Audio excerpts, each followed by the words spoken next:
Hey, 14 ans! 14 ans d'attente avant le deuxième opus des aventures de la famille incroyable. C'est encore plus long que le temps que Sirius Black a attendu. Épuisez ma patience! 12 ans de patience! Et alors que l'attente touche enfin à sa fin et que Les Incroyables 2 s'apprêtent à finalement sortir au cinéma, on s'est dit que ce serait une bonne idée de se remettre dans le bain et de retourner explorer quelques détails du premier film.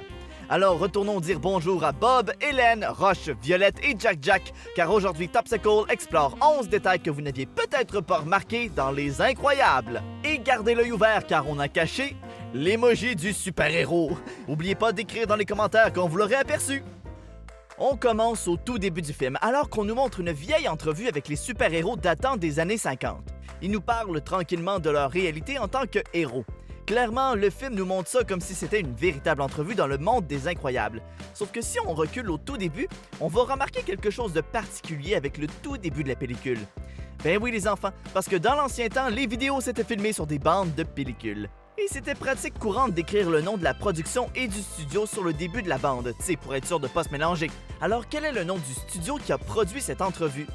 Et... ah, ben oui, Pixar Animation The Incredibles. J'aurais dû m'en douter. Comme on vient de le voir, les studios d'animation de Disney aiment beaucoup glisser ici et là des petits clins d'œil en référence à leur compagnie. Une de ces références-là est cachée encore plus subtilement dans le film. Dans la séquence où Monsieur Incroyable prend en chasse un criminel en cavale, il calcule la route à prendre sur un grand écran GPS. Si on observe bien le nom des rues, on pourrait reconnaître plein de noms de rues qui entourent le studio de Pixar.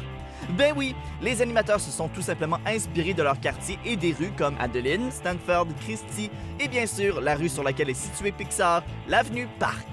Même s'il risque d'être en retard, Monsieur Incroyable prend tout son temps pour arrêter tous les méchants, même les petits voleurs de sacoches. Et ce voleur de sacoche est un peu désordonné. Voyons, franchement, il jette tout partout. Ça va prendre une éternité à ramasser. Une chose est sûre, c'est que la personne à qui appartenait le sac va sûrement sauter de joie en voyant qui est venu à son secours. Oh, on peut en apprendre beaucoup sur une femme par le contenu de son sac à main. Oui, comme par exemple, on pourrait apprendre que sa propriétaire est une fan de Monsieur Incroyable, au point de traîner un distributeur de bonbons Pez à son effigie dans son sac à main. C'est un minuscule détail, mais c'est tout de même bien pensé. Une fois arrivé au mariage, Bob s'empresse d'enlever son masque pour que personne pense qu'il est un super-héros. Bon, on sait pas trop pourquoi il fait ça, parce que de toute façon, pratiquement tous les invités sont des super et en costume en plus. Franchement. Ah, regardez, c'est le monsieur du gouvernement. Et la mode. Et... minute, je les connais pas, eux. Tu ne te rappelles pas, cœur de cyclone, grand, les pouvoirs de l'orage, Brillant. raton rafale, cap aspiré dans la turbine de Jack, Métaman, ascenseur express, Dinaga, emberlificoté au décollage, pas de cap. Tous les invités du mariage sont morts! Cœur de cyclone n'était pas l'ampoule la plus... C'est pas une façon de parler de quelqu'un qui est venu à ton mariage, Bob! On a repéré un petit clin d'œil qui s'est répété à quelques reprises dans le monde de l'animation. On pourrait même dire un petit truc de triche parce que, vous savez, c'est assez embêtant quand on doit dessiner un journal d'inventer de nouvelles manchettes à chaque fois. C'est pourquoi dans cette scène avec ce journal, le titre de cet article vous a peut-être été familier. Et oui, Catastrophe Scene as Crisis Looms est un titre qu'on retrouve souvent en animation. On l'a déjà vu dans La Belle et le Clochard et dans un autre film d'animation du même réalisateur, Le Géant de Fer, par Brad Bird. Ah, c'est coquin de réalisateur, toujours en train de cacher des blagues partout. Parlant de blagues cachées, ça aurait été dur de mieux cacher ces deux-là. Alors que Monsieur Incroyable et Frigozone partent en douce écouter les ondes radio des polices, ils attendent sagement dans une ruelle. C'est seulement quand ils partent pour sauver les gens d'un incendie qu'on voit entre quels commerces ils étaient placés. Eh boy, on voit pas grand-chose, hein? Monte la lumière! Ah! Un magasin qui s'appelle Andy, comme dans Histoire de jouets, et le restaurant Luxo's Deli, comme le tout premier court-métrage de Pixar, Luxo. À la toute fin du film, on peut apercevoir deux vieux monsieur qui sont bien contents de voir les super revenir dans la population. Vous avez vu ça? Ça, c'est la bonne manière. La vieille école. Oui, la vieille école, ça, c'est une école. Oui! On pourrait penser que ce sont juste deux monsieur aléatoires, mais en fait, ils ont été directement inspirés des animateurs vétérans de Disney, Frank Thomas et Ollie Johnston. Et c'est même eux qui ont fait leur propre voix. Aujourd'hui, tous les deux décédés, c'était à la sortie du film une belle manière de rendre hommage à ces deux grands hommes. Edna Mode, c'est clairement le meilleur personnage du film. Non, le meilleur personnage de tous les temps! Elle est tellement parfaite, je la veux dans le prochain jury dans l'émission de RuPaul. Oh là là, ce costume est affreux, chérie. Et par son look particulier et ses goûts extravagants, vous aurez peut-être remarqué que son apparence a été fortement inspirée par la comédienne Linda Hunt. Ben regardez, ils sont pareils! La même coupe de cheveux, le même air un peu sévère et la même toute petite taille. Même les lunettes sont identiques. Blablabla et blablabla et bla, trop de mots, ma chérie, trop de mots. Et en bonus, saviez-vous que dans la version originale et la version québécoise, c'était un homme qui faisait la voix d'Edna? Eh oui! Et en anglais, c'est nul autre que le réalisateur Brad Bird lui-même. Darling, it's been such a long time after all these years so long. Je n'ai que de l'admiration pour cet homme.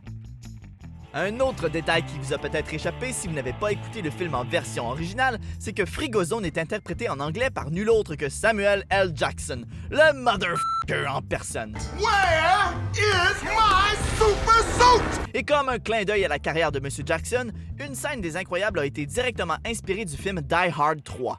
Pour empêcher une bombe d'exploser, le personnage de Samuel doit absolument répondre au téléphone public. Donc il se fâche un peu quand un monsieur ne peut pas s'en aller. Un noir qui crie dans le métro dans les années 90, évidemment, ça attire l'attention d'une jeune police. Et regardez attentivement ici. La scène est identique avec celle où Frigozone veut boire de l'eau pour pouvoir utiliser son pouvoir de glace. On fige! Je meurs de soif. J'ai dit on fige! Je me sers juste un verre d'eau. Ok, t'as bu, ça va. Alors maintenant, Je sais. Figé. Alors que toute la famille Parr semble prise au piège par Syndrome, Bob a un moment émouvant avec sa famille. C'est vous, ma plus grande aventure. Et je suis presque passé à côté. Cette phrase est en fait une référence nichée à une vieille bande dessinée de DC Comics. Ce que dit Monsieur Incroyable en anglais, c'est « You are my greatest adventure ». Et dans la bande dessinée du même nom, quel personnage féminin est-ce qu'on rencontre? Elastigirl. Ben oui, Elastafille. Et ben sapristi. Finalement, on termine avec la référence qui revient le plus souvent dans les films de Pixar. Si vous êtes un adepte du studio d'animation, vous savez sûrement de quoi on va parler. Et oui, le célèbre local A113. Faisant référence à la salle de classe où beaucoup d'animateurs de Pixar et de Disney ont étudié, la salle A113 fait de nombreuses apparitions dans les films de Pixar. Dans Les Incroyables, on y fait même référence 2 fois. Une fois ici, Vous serez briefé quant à votre future mission dans la salle de conférence à 2h, LD, numéro A113. et plus tard, un peu plus subtil, mais on peut quand même apercevoir le numéro en 2 parties sur l'écran. Je sais pas ce qui se passait dans cette salle de classe-là, mais ça devait être marquant en tabarnouche. Bon, est-ce qu'on a réussi à vous apprendre quelque chose sur Les Incroyables? Peut-être que vous avez quelque chose à nous apprendre sur ce fantastique film. Commentez en bas et par pitié, épargnez-nous les commentaires du genre « C'est pas les Incroyables, c'est les Indestructibles ». On le sait. Ah, et avez-vous trouvé l'emoji caché? Discutez de tout ça dans les commentaires sans oublier de vous abonner et de nous mettre un petit pouce en l'air.